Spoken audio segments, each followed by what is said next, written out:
After the outbreak of a terrifying zombie virus, France, Belgium, and the Netherlands were cut off from the rest of Europe. Those fortunate enough to retain their human appearance fell under the rule of the despotic General Ratzinger, who had usurped power.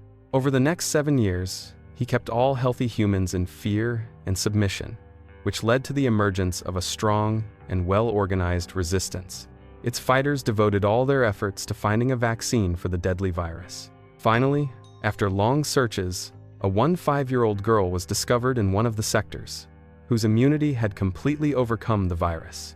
The resistance now had hope for creating a cure, and Special Forces operative Tex, at the request of Commander Robert, quickly assembles a team of brave fighters to locate the girl and bring her to headquarters. The mission is extremely dangerous and complex, so Tex feels it is his duty to warn the team that someone will almost certainly die during its execution. In the evening, Robert holds a brief briefing, revealing the mission details and pointing out key locations on the map. Their target is located 75 kilometers from the resistance headquarters and 100 kilometers from the checkpoint. To survive the journey, the fighters will have to avoid highways and main roads, strictly following the GPS route loaded onto their devices. Large cities must also be avoided, as they are teeming with zombies and still highly active. Technicians Rene and Snow will provide technical support, but there's a catch. Snow explains that Ratzinger's soldiers, whom they've nicknamed Sniffers, have a network of signal blockers.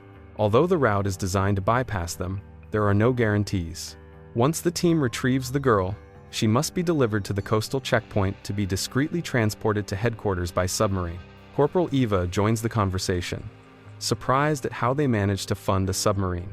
Robert explains that the girl's father is one of the wealthiest and most influential men in Britain. His support not only covers all mission expenses, but also funds the scientists who will develop the vaccine. After discussing all the details, Alpha Team, consisting of Tex, Daniel, Eva, Brad, and Dina, leaves headquarters in an armored vehicle with the amusing name Pig. Brad is noticeably nervous, citing a bad premonition, while Dina shares a report stating that over the past 7 years, 60 million people have been infected with the zombie virus, 3/4 of whom have already been eliminated by Ratzinger's army. Rene contacts the team to warn them about approaching the wasteland. After some time, a red indicator signals rising radiator temperature.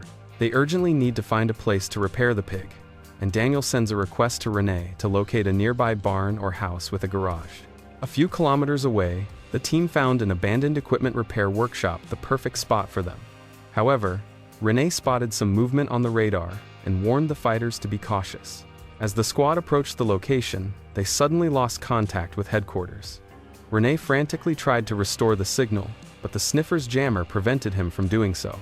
Snow suggested to the worried Robert that they send in freelance fighters to assist. Meanwhile, the heroes arrive at the site. Tex sends Brad and Daniel to inspect the workshop, while he, along with Eva and Dina, checks the house adjacent to it. Everything inside looks long abandoned, and the bloody inscription on the wall, "May God forgive us," sends chills down their spines. Leaving Dina to cover the rear, Tex and Eva cautiously explore the second floor.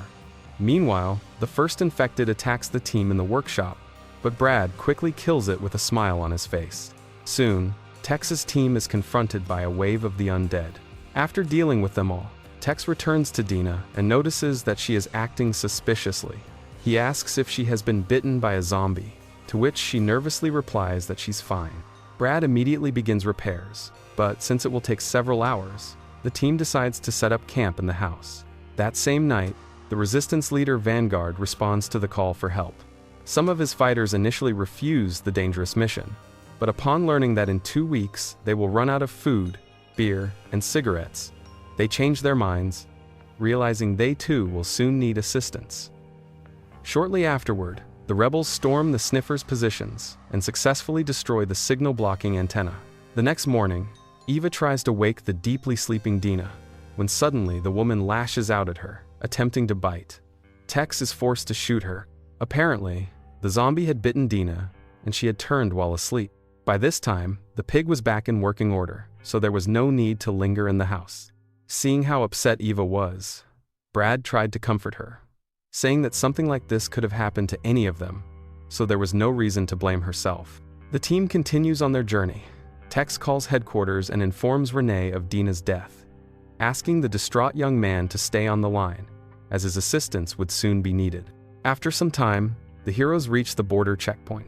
Daniel surveys the area through binoculars, while Renee completes reconnaissance using a drone. There are several of Ratzinger's soldiers ahead, and it's unclear how many more are hidden inside. Tex knows he must plan carefully to open the gates. Following his instructions, Daniel takes a sniper position in a nearby building to provide cover for Eva and Brad. On Tex's command, they begin eliminating enemies one by one.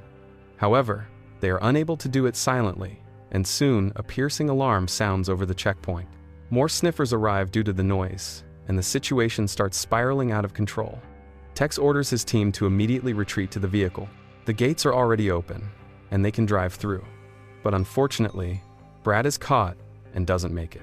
That night, a subdued Tex, Eva, and David arrive at the designated meeting point. Leaving Eva in the car, Tex and David enter an old hotel where they are met by fighters from the Resistance Transit Team. One of them, named Robin, asks Tex why they took so long. They had been waiting there all day. Tex, irritated, explains that they ran into problems on the road and lost 2 team members. Suddenly, a terrifying noise echoes from the far end of the corridor, signaling approaching zombies. Tex urges everyone to return to the vehicle as quickly as possible. Meanwhile, Renee and Snow attempt to connect to a Russian satellite, as contact with Alpha Team has been lost again. Tex is equipped with a beacon, and by hacking the satellite, they can at least determine his location. Robin leads Tex to his commander, Darcy, and introduces him to a woman named Jen. Tex asks to see Jen's wound to make sure she truly survived a zombie bite. While Darcy takes the girl to gather her belongings, Tex continues questioning Robin for details. It turns out that Jen was severely bitten a month ago while scavenging for supplies. The girl was so terrified of being shot that she decided to hide it.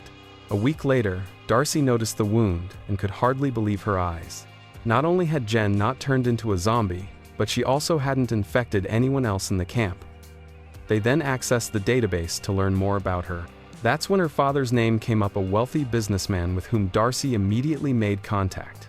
Noticing that the majority of people in the camp were women, Tex asked about that too. Robin explained that a few months ago, they had received a distress signal from a group of survivors and sent a team of men to help them, but all of them had been infected with the damn virus. Shortly after, Tex contacts headquarters. Robert is glad to hear from his best fighter, but upon learning about the losses in his team, he suggests returning to base. Tex insists that he will complete the mission.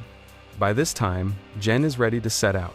Suddenly, Daniel pulls Tex aside and asks for permission to stay in the camp, as he wants to help the locals escape their desperate situation. Tex reluctantly agrees, and he, Eva, and Jen continue toward the coast. Along the way, Eva asks Jen about her parents, and learns that she hasn't seen them in a long time. Her father lives in the UK, while her Belgian mother disappeared after a zombie horde attacked their mansion. While they are talking, the pig breaks down again. This time the engine fails, so they must continue on foot. Meanwhile, the resistance camp where Daniel remained is attacked by sniffers, and he is taken prisoner, while Renee finally hacks the Russian satellite. Tex's team heads to the nearest village, about 2 kilometers away. At first glance, it seems lifeless, and the heroes lower their guard. This allows armed men to surround them in one of the garages. Among them, Eva recognizes her sister's ex-husband, Joe, and greets him warmly. The man is so happy to see them that he drops all caution and invites the group into his camp. At the same time, General Ratzinger scolds his commander, Brix, for letting the resistance fighters escape at the checkpoint. In response, Brix promises to track down and destroy the escaped squad, and proceeds to torture Daniel to learn the whereabouts of his friends. At the camp, Tex asks Joe to provide them with a vehicle so they can deliver Jen to the coast on time, but the man refuses, saying that fuel is scarce. They only have 50 liters left for generators. Then, Eva suggests a trade. Their armored vehicle with 500 liters of fuel for a regular car with a full tank. Joe agrees, and the exchange takes place. After saying their goodbyes, Eva, Tex, and Jen hurry toward the bay, but after some time, they run into an ambush. Tex breaks through it, but 2 men begin chasing them, threatening with weapons. Eva throws a grenade into their car. The powerful explosion is noticed by Brix's men, prompting their commander to order a helicopter to be prepared. When they were only 5 kilometers from their destination, Tex spots the helicopter. They needed to act fast. The chase enrages Eva so much that, without hesitation, she grabs the rocket launcher Joe had left for them in the trunk and shoots down Brix's chopper. The team arrives on time at the meeting point and delivers the girl to her father. After an emotional reunion, the man sincerely thanks Tex and promises to spend his entire fortune on developing the vaccine. After leaving, Tex and Eva return to Joe's camp, while Robert, Renee, and Snow celebrate the successful completion of the mission. And here, even more stories await you. Subscribe, because it's always exciting with us. See you soon!